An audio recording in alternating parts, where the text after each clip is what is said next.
Hello and welcome back to the Lutheran Witness Podcast. I'm your host, Roy Askins. Here on the Lutheran Witness Podcast, we read for you the articles published on the Lutheran Witness website. If you want to read these instead of listen to them, go to witness.lcms.org. Otherwise, subscribe here to the podcast, listen to these stories and articles that we've published for you while you're in the car doing whatever you do. Great to have you with us today. We want to give a huge shout out to our podcast partners, KFUO, Christ for You, anytime, anywhere. KFUO.org. Check them out. We're really grateful for all the work they do for us over there at KFUO. Also, if you haven't yet, take a chance or a moment and a chance in some sense and go subscribe to the Lutheran Witness. Get it in print. We have a great magazine coming out this coming March on superstitions and addressing superstitions. And in April, we actually have a fantastic piece on 4 views on Jesus. Now, what exactly those are, you're going to have to subscribe to find out. In order to subscribe, visit cph.org/witness, and you can subscribe there on the CPH website to your very own copy of this print magazine, The Lutheran Witness. Now, on to our article for today. Our article for today is read for you by our author. It is the third part in a 3-part series by Rachel Bomberger, Writing for Lutherans, Part 3, Don't Be Boring. Here she is. Writing for Lutherans, Part 3, Don't Be Boring, by Rachel Bomberger. In the previous 2 articles in this series, we looked at my first and second rules of writing for Lutherans, drawn directly from the magazine title of the Lutheran Witness. 1. Be Lutheran. And 2. Tell the truth. In this final article, we'll discuss the third of my rules for Lutheran writers, which comes straight from my own sinful, selfish little heart. Please, please, please, if you love me and the rest of your readers, don't be boring. An oxymoron? I realize that to many people, the thought of putting the words Lutheran and not boring together amounts to an oxymoron of sorts. Lutherans are bland, mild-mannered people, after all, at least according to prevailing stereotypes. Thanks so much, Garrison Keillor. Our favorite condiment is Miracle Whip. Our favorite ice cream is vanilla. Our favorite salad is Jell-O. And on it goes. You get the idea. Yet, Lutherans are ideological descendants of one of the least boring people ever to live, Dr. Martin Luther. We count geniuses like Paul Gerhardt and J.S. Bach among our intellectual forebears. There is no inherent reason that Lutherans have to be boring, whether in our life, in our speech, or in our writing. None. If you think for one moment that Lutheran writers have to be boring simply because they're Lutheran, please banish that thought. Why and how? Banish that thought now, because it is vitally important for us as Lutheran writers to learn how to grab and hold the attention of our readers and their rapidly shrinking attention spans. We have the most important things in the world to tell them. God loves you. Jesus died for you. His will for your life is always best. But if we are boring, they will never be able to hear those beautiful truths over the din of modern life. All those funny memes and Netflix originals, all those vlogs and TikToks and Facebook feeds and podcasts and email notifications that daily clutter their mental spaces will drown out our words completely. With each piece of writing we put before them, we must use all our skill to grab their eyeballs and stuff them full of God's grace. Should those eyeballs glance away for even a second, we'll have lost them. Yet, it's one thing for me to say, let's not be boring, okay? And for you to smile and nod, okay, let's not be. It's quite another to do it. I don't have all the answers when it comes to not being boring as a writer. I certainly don't have all the easy answers, the ones we all want most. I have, however, spent a lot of my life so far studying the problem, and I therefore here present a small handful of practical do's and don'ts for Lutheran writers who would like not to be boring. Number 1. Don't waste your reader's time. As soon as I finish my first draft of this article, I will take off my writer hat, put on my reader hat, and go back through the article at least a dozen times, maybe 20. I will strike every word or sentence that isn't actively helping me advance the points I want to make. I will flesh out every thought that is not yet quite fully developed. I will try to do more striking than fleshing, since my goal is always to end up with a leaner, tighter, more concentrated article when I'm done. I will vary the length of my sentences so that they propel you forward from start to finish, never stalling out along the way. One sentence will be long and flowery, full of complex ideas and sophisticated imagery, pulling you down currents of thought and tickling your brain with towering words and labyrinthine clauses. Another will be short and punchy.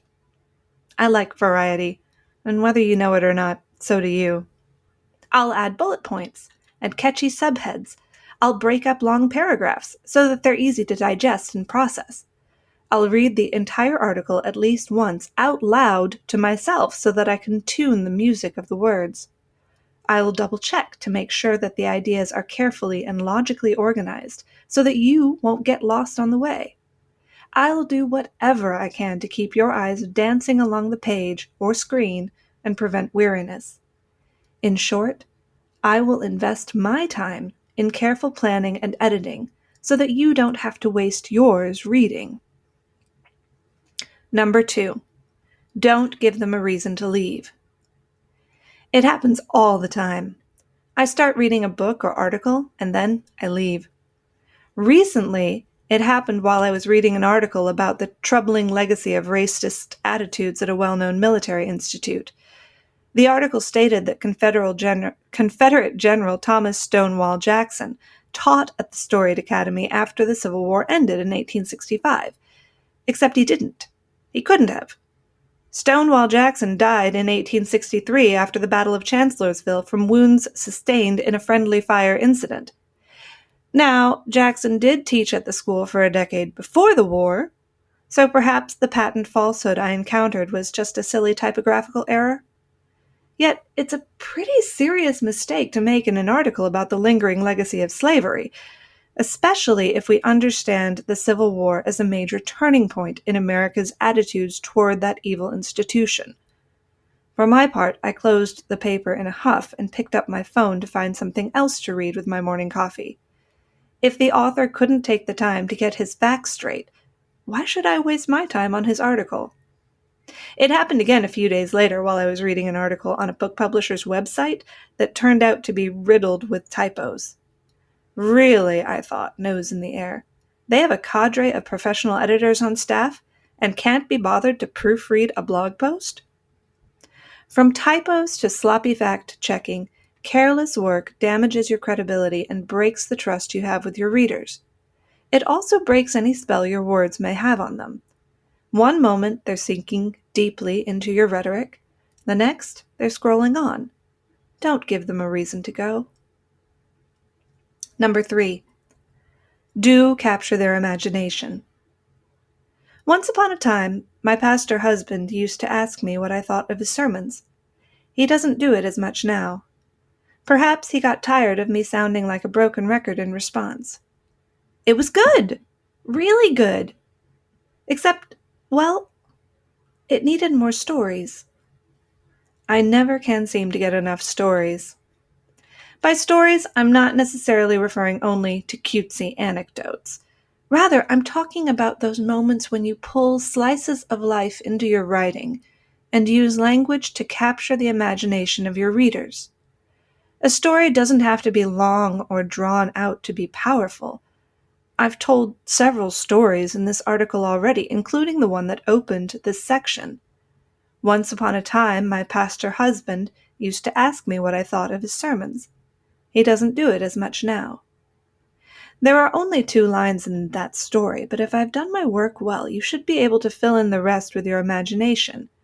You can probably imagine an eager young pastor asking his wordsmithing wife for her opinion of his work. He wants to proclaim clearly and effectively to the sheep under his care. You can see the look on her face as she struggles to be both supportive and honest in her criticism. You can also imagine how the years change the conversation as he grows in his own ability as a preacher, and possibly also grows frustrated by his wife's sky-high homiletical standards. Did you catch all that? Jesus told lots of stories during his ministry on earth. Stories about sheep and goats, farmers and vineyard growers, housewives and bridesmaids. Those stories poured heavenly mysteries into human hearts and made truths that were beyond comprehension into flesh and blood narratives that proclaimed the greatest story ever told, the true story of his work to redeem humanity. Stories are essential. We've just got to have more. Number 4, do tell them something they don't know.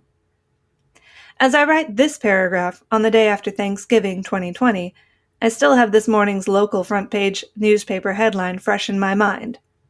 On Thanksgiving, the feast goes on. I didn't read the article. Why would I? I have no reason to. It offers me nothing I couldn't have guessed all on my own. Nothing I have not read 100 times before. In an age of hot takes, fake news, and confirmation bias, in which so many people seem to be interested in reading only those pieces of writing that tell them only those things that they already know and agree with, we have almost but not quite, lost sight of this essential marker of really good writing. It sparks the intellect. It tells us something we did not know before. Whether you do this by incorporating new research, digging deep into the vault of almost forgotten history, adding a few well-sifted statistics or choice quotations, or simply offering a fresh take on an old problem, it is vitally important. If you want to keep from being boring, then you must stimulate your readers' brains and not simply their hearts. Yes, this way of writing, one that imagines it as both an artistic and an intellectual work, does require more time, energy, and elbow grease. Yes, it means that a stubborn article may take months to write, that a book may take years or even decades. But if we desire to do more with our words than just blather on endlessly in our readers' general direction, this is an investment that we ought always to be prepared to make. Number 5, don't fall prey to the lie that Christianity is boring. I realize that my previous point seems to privilege the novelty of new research, fresh perspectives, and the like. This is how human brains are wired, and we would be fools not to acknowledge that and take advantage of it. Yet this also presents a problem for confessional Lutherans, and Orthodox Christians in general. We all keep telling the same old story over and over again. For God so loved the world that he gave his only begotten Son, that whoever believes in him should not perish but have eternal life. Did your eyes or ears glaze over for just a moment there? Did you quickly skim to the end of the verse to see what came next? If you did, you aren't alone. This same innate craving for novelty that keeps us refreshing our Facebook feeds every 10 minutes can also seriously impede a firm and abiding faith. Yet it need not be, especially if there are faithful, not at all boring writers to help us see the beauty of it every day. I'm reminded here of the words of Dorothy Sayers. She writes, "Official Christianity of late years has been having what is known as a bad press. We are constantly assured that the churches are empty because preachers insist too much upon doctrine, dull dogma as people call it. The fact is the precise opposite. It is the neglect of dogma that makes for dullness. The Christian faith is the most exciting drama that has ever staggered the imagination of man, and the dogma is the drama. That drama is summarized quite clearly in the creeds of the church, and if we think it is dull, it is because we either have never really read those amazing documents or have recited them so often and so mechanically as to have lost all sense of their meaning. Now, we may call that doctrine exhilarating, or we may call it devastating, we may call it revelation, or we may call it rubbish, but if we call it dull, then words have no meaning at all." That's from Dorothy Sayers' The Greatest Drama Ever Staged, in her collection Creed or Chaos. Our challenge, our calling, as Lutheran writers is to use every tool at our disposal, from stories to statistics, from whimsical wordplay to careful research and meticulous copy editing, to awaken the hearts and minds of our readers once again to the never-ending delight of this truth, that the God who created them has also redeemed them, inviting them into an eternity of joy in His love. There's nothing boring about that, is there? A final word. The last, perhaps best bit of advice I can give to all of us who write for Lutherans is this. Find a skilled Lutheran editor to help you hone your work. I am blessed to work regularly with the Reverend Roy S. Askins, managing editor of the Lutheran Witness, and Dr. Kevin Armbrust, director of editorial for LCMS Communications. They carefully trim the fat from my sometimes very rough drafts, refine both my logic and my doctrine, call me out on my baloney, check my facts, fix my footnotes, and generally challenge me to be a better writer than I am. Miraculously, both of them also somehow manage to do all this while respecting my voice as a writer, and usually without breaking my heart, my spirit, or my will to live. I could not be more grateful. If you, like me, would welcome the opportunity to work with some of the LCMS's finest editors and become even better at writing for Lutherans, I'd warmly encourage you to submit your article idea to the Lutheran Witness. Find out more about how to contribute at witness.lcms.org. Thank you for listening to this edition of the Lutheran Witness podcast and this wonderful article by Rachel Bomberger, How to Write for Lutherans, Don't Be Boring. Rachel is both a wonderful editor and writer, and I'm sure you learned something about the craft of writing for Lutherans. Once again, if you would like to subscribe and get your very own copy of the print magazine, you can do so at cph.org/witness. You can also read more articles and see more content at the Lutheran Witness website, witness.lcms.org. It's our goal, as always, here at the Lutheran Witness, to teach you how to look at the world from a Lutheran perspective.